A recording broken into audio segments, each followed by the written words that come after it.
సమస్యతో బాధపడుతున్నారా? ఇప్పుడు లేజర్ చికిత్సతో ట్రీట్మెంట్ రేంజ్ హాస్పిటల్స్ లో శాశ్వత పరిష్కారం. ఇప్పుడే సంప్రదించండి. ఆంధ్రప్రదేశ్ రాజధాని అమరావతికి సంబంధించి రహదారి నిర్మాణ పరంపర మొదలైపోయింది. కాంట్రాక్టులు అలాట్మెంట్ అవడం, లెటర్ ఆఫ్ యాక్సెప్టెన్స్ అందించడంతో ఆయా కాంట్రాక్ట్ సంస్థలన్నీ కూడా అమరావతి ప్రాంతంలో యాక్టివిటీని పెద్ద ఎత్తున మొదలుపెట్టాయి. నిర్మాణ రంగంలో కాంట్రాక్టులు దక్కించుకున్నటువంటి సంస్థలు ప్రధానంగా మెటీరియల్ని తరలించడానికి కావాల్సినటువంటి మార్గాలను వేసుకోవడం, మరోవైపు వర్కర్స్ కాలనీలు ఏర్పాటు చేసి అక్కడ వసతులు కల్పించడం, వీటిపైన ఫోకస్ పెట్టినాయి. ఇక అతిపెద్ద రహదారి వ్యవస్థల్ని మానిటర్ చేయబోయి వాటిని నిర్మించబోయేటువంటి సంస్థలు కూడా భారీ యంత్ర సామాగ్రిని ఆ దిశగా తరలిస్తున్నాయి. E4, E5 అంటే సీడ్ యాక్సిస్ రోడ్డుకి అతి సమీపంలో ఉండేటువంటి ఈ రహదారి మార్గాలపైన ఇప్పుడు పనుల పరంపర మొదలైంది. ఒకసారి విశ్లేషిద్దాం, ఎక్కడ ఉన్నాయి, ఏ రూట్లో వస్తాయి ఇవి అనేది విశ్లేషించేటువంటి ప్రయత్నం చేద్దాం. ఇది అమరావతి రాజధానికి సంబంధించినటువంటి రోడ్ మ్యాప్. ఈ రోడ్స్ అన్నీ కూడా స్క్వేర్ కట్స్ లాగా కనిపిస్తున్నవన్నీ కూడా రోడ్సే.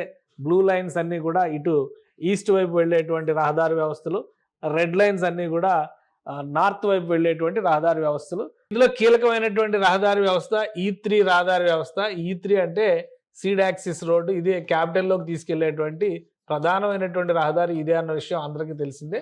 సో దీనికి సంబంధించి దాదాపుగా నిర్మాణం కరకట్టకి సంబంధించి చంద్రబాబు నాయుడు ఇంటికి సమీపం వరకు కూడా నిర్మాణం జరిగింది. మిగతా పోర్షన్ నిర్మాణం జరగాల్సింది, అది పెండింగ్లో ఉంది. కానీ దీనికి ఆనుకుని ఇమీడియట్గా ఉండేటువంటి రెండు ప్రధాన రహదారులు E4 అలానే E5. ఈ రెండింటికి సంబంధించినటువంటి కాంట్రాక్టులు రెండు సంస్థలు దక్కించుకున్నాయి. ఒకటి MEIL E3 E4ని దక్కించుకుంటే మరొకటి BSR ఇన్ఫ్రా ఈ సంస్థ E5కి సంబంధించినటువంటి కాంట్రాక్ట్ని దక్కించుకుంది. ఈ రెండు సంస్థలు ఇప్పుడు అక్కడ భారీ యంత్ర సామాగ్రిని ఆ ప్రదేశానికి తరలించేటువంటి ప్రక్రియని మొదలుపెట్టేసే. ఈ ప్రాంతంలో ముందుగా రోడ్లకి క్లియరెన్స్ చేసుకోవడంతో పాటు రోడ్డు పక్కన ఉండేటువంటి వ్యవస్థలన్నింటినీ కూడా పైపులు కానీ, డక్టులకు సంబంధించినటువంటి ఇతర సామాగ్రి కానీ, భారీ క్రేన్లు, పొక్లైనర్లు ఇవన్నీ కూడా ఈ మార్గంలోకి తరలిస్తున్నాయి. అక్కడ జరగబోయేటువంటి నిర్మాణ పనులకి ఇది నాందిగా మనం చూడాల్సి ఉంటుంది. అలానే అమరావతి డెవలప్మెంట్ కార్పొరేషన్, ఇది కూడా చాలా ముఖ్యమైనటువంటి విభాగం. అమరావతి డెవలప్మెంట్ కార్పొరేషన్ ఈ ప్రాంతం మొత్తాన్ని కూడా బ్యూటిఫికేషన్ చేసేటువంటి బాధ్యతని తీసుకుంది. ఈ నేపథ్యంలో అక్కడ మొక్కలు నాటేటువంటి ప్రక్రియను కూడా ప్రారంభించేసినాయి ఆయా కాంట్రాక్ట్ సంస్థలు. ఈ మొత్తం గ్రీన్ బెల్ట్ డెవలప్ చేయడం అనేది చాలా ముఖ్యమైనటువంటి అంశం. ప్రారంభోత్సవ కార్యక్రమాలకు సంబంధించి, అంటే పనుల ప్రారంభోత్సవ కార్యక్రమాలకు సంబంధించి ప్రధాని నరేంద్ర మోడీని ఆహ్వానిస్తున్నటువంటి నేపథ్యంలో కీలకమైనటువంటి E3, E4, E5 ఈ మూడు వ్యవస్థలని, మూడు మార్గాలని కూడా డెవలప్ చేసేటువంటి ప్రక్రియ పైన ఈ కాంట్రాక్ట్ సంస్థలు దృష్టి పెట్టినాయి. ప్రధానమంత్రి వచ్చినా, ఎవరు అతిథులు వచ్చినా, విఐపీలు ఎవరు వచ్చినా కానీ ఈ మార్గాల్లో నుంచే వస్తారు. కాబట్టి ముందుగా ఈ రహదారులకు సంబంధించినటువంటి కాంట్రాక్టుల్ని ఫైనల్ చేసింది రాష్ట్ర ప్రభుత్వం, CRDA.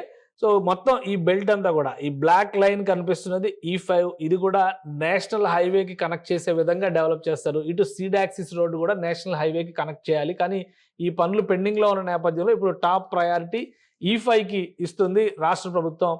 562 కోట్ల రూపాయలతో ఈ ప్రాజెక్ట్ని BSR ఇన్ఫ్రా దక్కించుకుంది. ఆ సంస్థ దీనికి సంబంధించినటువంటి డెవలప్మెంట్ యాక్టివిటీని మొదలుపెట్టింది. ఇక E4 అంటే E3 తర్వాత కనబడేటువంటి మార్గం ఇది E4. E4కి సంబంధించి చూస్తే కూడా 514 కోట్ల రూపాయల వరకు దీనికి వాల్యూమ్ కనిపిస్తుంది. ఈ రెండు రహదారులు గనక నిర్మాణం పూర్తయితే ఇటు నేషనల్ హైవే 16కి కనెక్ట్ అయ్యేందుకు కావాల్సినటువంటి మార్గం ఇక్కడ ఏర్పడుతుంది. అందుకే రాష్ట్ర ప్రభుత్వం దీనికి ప్రధానమైనటువంటి ఫోకస్ ఇచ్చింది. ఇక్కడ ఆర్టీరియల్ రహదారులు, మేజర్ ఆర్టీరియల్ రహదారుల కేటగిరీలో E5 వస్తుంది. ఇక మిగతా ఈ సీడ్ యాక్సిస్ రోడ్డు మాత్రం ఇది ఒక సపరేట్ ఎంటిటీగా మనం చూడాల్సి ఉంటుంది. రెడ్ కలర్ మార్క్స్ ఉన్నవన్నీ కూడా నార్త్కి సంబంధించినటువంటి రహదారి వ్యవస్థ. వీటికి కూడా కాంట్రాక్టులు ఫైనలైజేషన్గా అయింది, కానీ ఇంకా పనులకి సంబంధించి అక్కడ ప్రక్రియ మొదలవ్వాలి. ఇక ఈ E4 అనేది ప్రత్యేకంగా సబ్ ఆర్టీరియల్ రోడ్డు కింద దీన్ని డెవలప్ చేస్తున్నారు. అందుకనే ఇది పూర్తిగా నేషనల్ హైవే దాకా వెళ్ళదు, కేవలం అమరావతి ప్రాంతంలో అంటే ఉండవల్లి ప్రదేశానికి కనెక్ట్ అయి మాత్రమే ఆగిపోతుంది. సో మొత్తం మీద అమరావతిలో పనుల హడావిడి, హల్చల్ మొదలైంది. ఒకవైపు బ్యూటిఫికేషన్కి సంబంధించినటువంటి పనులు మొదలయ్యాయి, ఇంకోవైపు నుంచి నిర్మాణ సామాగ్రి తరలింపు, నిర్మాణానికి అనువైనటువంటి వాతావరణం కల్పించడం, నిర్మాణానికి వచ్చేటువంటి కూలీలు, కార్మికులు, అలానే ప్రొఫెషనల్స్, ఇంజనీర్స్ దగ్గర నుంచి అందరికీ కూడా అక్కడ నివాసయోగ్యమైనటువంటి సదుపాయాలు కల్పించడం, వీటిపైన CRDA అధికారులు ఫోకస్ పెట్టారు. ప్రధాన రహదారులు కనుక నిర్మాణ ప్రక్రియలో ఒక అడుగు ముందుకు పడతాయి. ఎందుకంటే ఆల్రెడీ ఇవన్నీ కూడా ఒకటి గమనించాల్సింది ఏంటంటే మట్టితో చదును చేయబడినటువంటి ప్రాంతాలే. కానీ రోడ్లు వేసే ముందర గతంలో ప్రభుత్వం మారింది. ఆ పనులు అక్కడితోనే ఆగిపోయినాయి. కొన్ని చోట్ల రోడ్లు తవ్వుకెళ్ళిపోయి మట్టి పట్టుకెళ్ళిపోయినటువంటి దాఖలాలు కూడా ఉన్నాయి.